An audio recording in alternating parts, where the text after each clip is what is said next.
and unequal and all that thing. But there were treaties. In Australia there were no treaties because so far as Cook could see, the native people did not cultivate the land. That didn't mean that the new government had the right to dispossess the people of the land. They had rights to use the land, and always did. One of the reasons Governor Burke objected to Batman's purchase was that there was an Aboriginal population there, and among his duties as Governor of New South Wales was protector of Aborigines. And at that stage they were still trying to keep most of Australia for Aborigines and the more settled parts for Europeans. So it didn't mean that the land was totally confiscated or that Aborigines didn't have rights to use it. It's just that they didn't own it. It was owned by the Crown. And the final one, we're up to number 5, aren't we? This is uniquely American. Manifest destiny. The notion that it is our destiny, our duty, because of the nature of human progress, to occupy this land. In the USA after the Civil War, a bit after the Civil War, after 1870, they had the idea that it was right and moral for the US to spread across the continent at the expense of the Native Americans, the Indians and the Mexicans, because it was a self-evident right thing to do. That's manifest destiny. That began a bit earlier with the Louisiana Purchase, which I have a map of here somewhere. Where is it? Louisiana Purchase. It's disappeared. Doesn't matter. Which is when the United States purchased most of what is today the Midwest of the United States, the Mississippi Valley, and Louisiana from France. I now want to look at the global spread of settler societies. Where are they?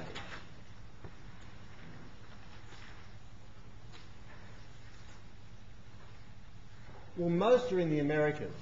In the Americas, every country is a settler society. Every country has had its political culture and a large proportion of its population, in every case actually the dominant proportion of the population, imported from elsewhere. In Africa, South Africa is the only enduring settler society, and even their indigenous populations are now dominant. Australia and New Zealand in the Southwest Pacific are settler societies.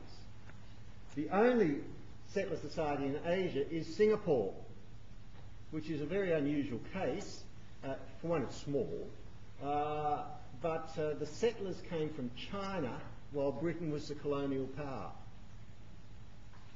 So in Singapore you have this very unusual society with a population that is ethnically Chinese but politically and culturally British. A very unusual situation, Singapore as a settler society. It's the only one in Asia. I now want to look at the Americas as settler continents. All the Western European countries were there: Spain, Portugal, England, France and the Netherlands. And I'll show you a few maps to illustrate this. So I'll start with this one. This is one of the earliest maps of America from about 1530. It's a German one, as you can see, Die Neue Welt. So it's in German.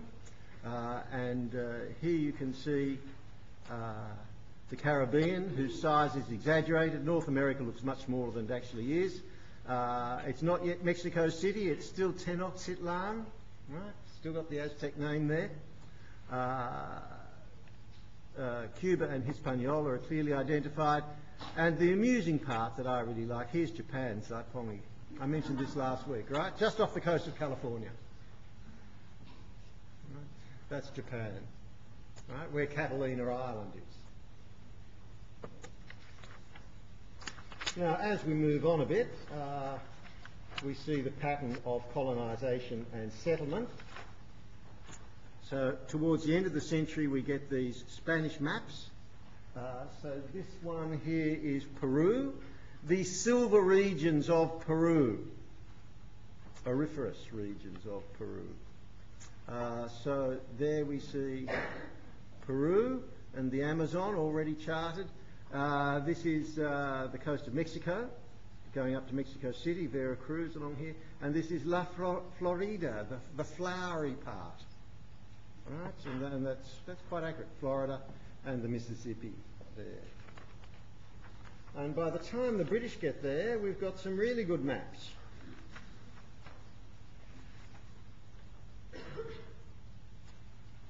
So this is an 18th century map of North America, and it's pretty accurate. Right? There's the Mississippi, there's the St. Lawrence. Newfoundland's a bit shrunk, but on the whole, that's quite an accurate map of Mexico, Colombia, Venezuela, the Caribbean, and the eastern half of the United States and Canada, to use the present boundaries.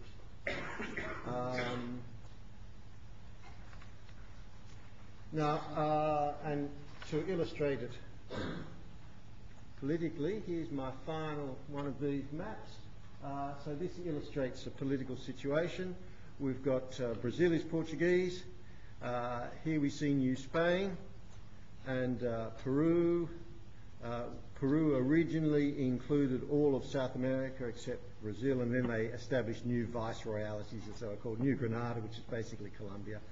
Viceroyalty of La Plata, which is basically Argentina and a few other countries as well, but centered on Buenos Aires. The River Plate, or Plata, is where Buenos Aires is. The Audiencia of Chile, and New Spain is Mexico.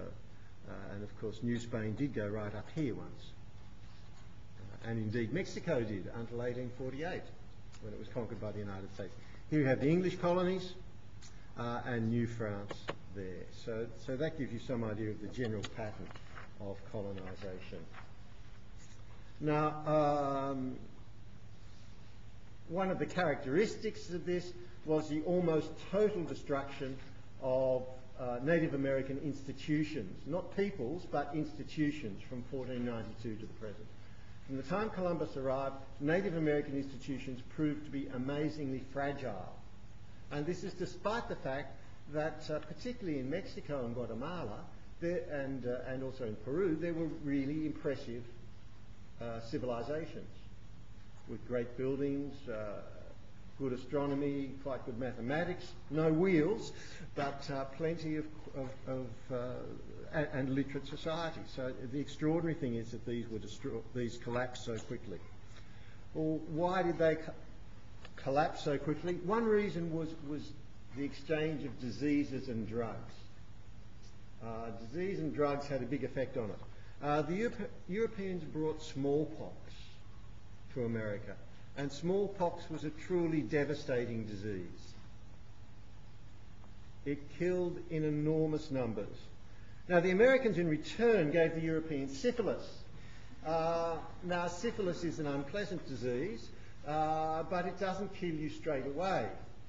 For those of you who don't know about the symptoms of syphilis, every student should. The first symptoms are flu-like and genital difficulties. And after a month or two of that, it goes into remission. Then we get secondary syphilis when you don't have any symptoms, and then you get tertiary syphilis when you go crazy and have a sudden heart attack. But that doesn't happen for another 25 or 30 years. Okay, so if you've got the former, go to a doctor. So syphilis was introduced to Europe, or to Europeans from America. But syphilis wasn't as ravaging as smallpox was. It didn't kill people in the same way. It's unpleasant, but it doesn't kill quickly like smallpox does. They also exchanged alcohol and tobacco. Now, today we tend to think of tobacco as being more dangerous than alcohol. But once again, alcohol is the one that can be really devastating, right? Tobacco's bad effects are very long-term. You know, the short-term effects of smoking are almost entirely good, aren't they? It's a stimulant, makes you feel good, etc., keeps you awake when you're busy. But the long-term effects are quite disastrous. Now, with alcohol, of course, if you've never had it before and you drink a lot, the short-term effects are very bad, and it can actually kill you quite quickly. So alcohol being introduced to America was far more devastating to the native populations than the introduction of smoking was to the European population.